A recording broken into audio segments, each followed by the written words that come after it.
Olá, pessoal. Professor Carlos Wilker, e vamos dar início a mais uma aula de História. Hoje vamos fazer uma breve revisão sobre o assunto Roma. Quero cumprimentar aqui o nosso intérprete, o Darley, e vamos lá para a aula. Primeiro, vamos falar um pouco sobre o mito fundador de Roma. Como vimos numa aula passada, existem duas versões sobre a origem de Roma. E uma versão muito famosa é a versão mitológica, a versão lendária, em que Roma teria tido origem a partir de dois irmãos, chamados Rômulo e Remo. Eles teriam sido abandonados quando crianças, no seixo, às margens de um rio, teriam sido encontrados por uma loba, né, e depois teriam crescido, retornado à região de onde se originavam, e aí Rômulo mataria Remo, e Rômulo seria o primeiro rei de Roma. Lógico que eu estou resumindo bastante aqui o conto, mas só para memorizar, é importante lembrar dessa versão mitológica de Roma, né, que Roma teve uma origem em dois irmãos chamados Rômulo e Remo. Essa é a versão mitológica. Por isso que até hoje a loba é um símbolo muito forte para os italianos. Sobre a cronologia de Roma. A história romana ela foi dividida em três fases: a monarquia, a república e o império. A monarquia ela vai entre 753 a 509 a.C. Nesse período, podemos destacar a fundação da cidade de Roma, o domínio etrusco, que os etruscos eram um dos povos, né, que estavam presentes ali na origem da civilização romana. E durante a monarquia, Roma é governada por reis, né? Teriam tido 7 reis durante esse período. Depois temos o período da República, a fase da República, que vai entre 509 a 27 a.C. Durante esse período, podemos destacar os conflitos sociais, a expansão territorial de Roma, as crises políticas e os triunviratos. A gente viu numa aula passada os dois triunviratos. E na última fase, temos a fase do Império, entre 27 a.C. até 476 depois de Cristo. Durante esse período, podemos destacar a Pax Romana, né, que é uma fase de certa tranquilidade ali no início do Império Romano, onde quem governa é o Otávio Augusto. Temos a política do pão e circo, que consiste em quê? A política do pão e circo era uma ação por parte dos imperadores de distribuir pão e diversão para as pessoas, né, para que evitassem revoltas, protestos, para acalmar a população, já que Roma passava por dificuldades internas. Até hoje em dia, a frase política do pão e circo é utilizada em alguns cenários políticos, né? Então, quando se fala que governantes estão adotando a política do pão e circo, quer dizer o quê? Que eles estão trazendo diversão para a população, né, distração, que é para acalmar a população, que é para disfarçar, que é para maquiar os problemas, que é para acalmar eles, para que eles não se revoltem ou não se deem conta de alguns problemas que enfrentam, ou da real situação que acomete aquela região, aquele país. Então, a política do pão e circo seria, como a gente costuma dizer aqui no Nordeste, uma tapeia. Temos a expansão do cristianismo, né? Na verdade, a origem e a expansão do cristianismo dentro do Império Romano. Temos as crises políticas e temos as migrações germânicas, né? Os povos germânicos que irão adentrar o território do Império Romano, né? Que os romanos chamavam esses povos estrangeiros de povos bárbaros, né? E aí existiam vários: hunos, godos, visigodos, ostrogodos, nossa, vários. Sobre a organização social de Roma. Vimos que Roma era uma sociedade dividida por classes, né? Uma sociedade hierarquizada. No topo, temos os patrícios, grandes proprietários de terras e escravos, detinham a maior parte do poder político, os privilégios. Abaixo deles, temos os clientes, que eram livres, mas dependentes dos patrícios por meio de relações hierarquizadas.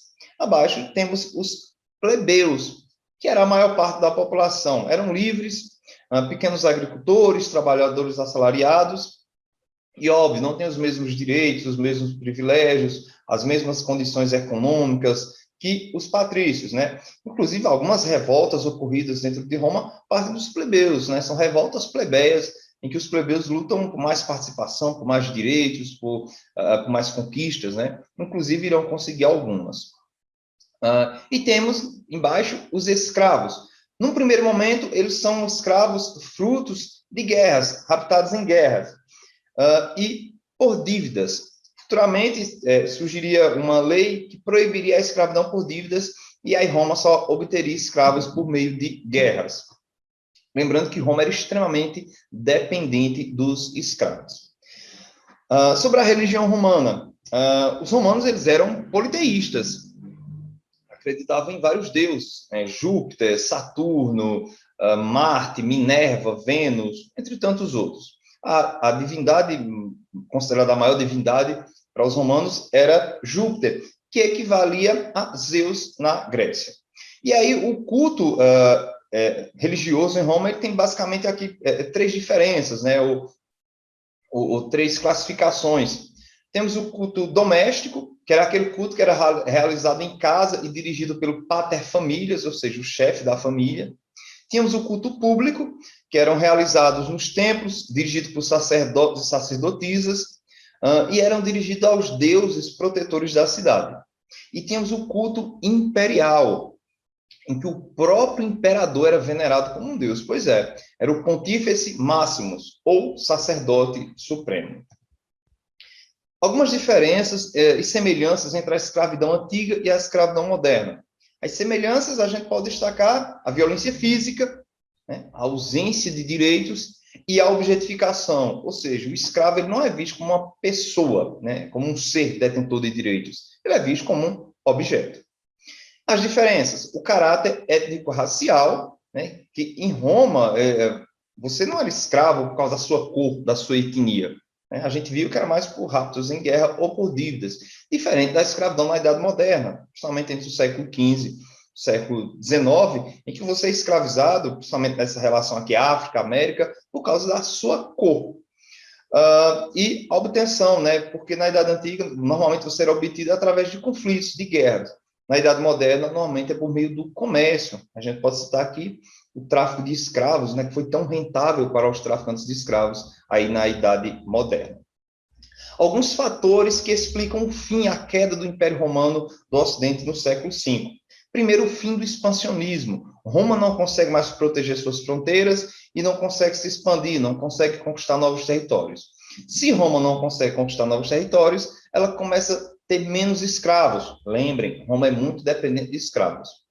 Há uma ruralização da economia. Muitas pessoas saem das cidades e vão para o campo em busca de segurança, já que Roma vinha sofrendo várias invasões, né, do que os romanos chamavam de povos bárbaros, e em busca de sobrevivência, né, plantar, colher, agricultura. Isso vai entrar aí no contexto de Idade Média, que futuramente a gente estudará. O aumento do cristianismo, né? O cristianismo ele começa a crescer no seio do Império Romano, e os cristãos não queriam lutar, eles eram contra a escravidão, e eles eram monoteístas, o que é um grande choque, dado que os romanos eram politeístas, inclusive cultuavam o próprio imperador, coisa que os cristãos se recusavam a fazer. Acreditavam em um único Deus, e diziam que apenas aquele Deus iriam prestar adoração.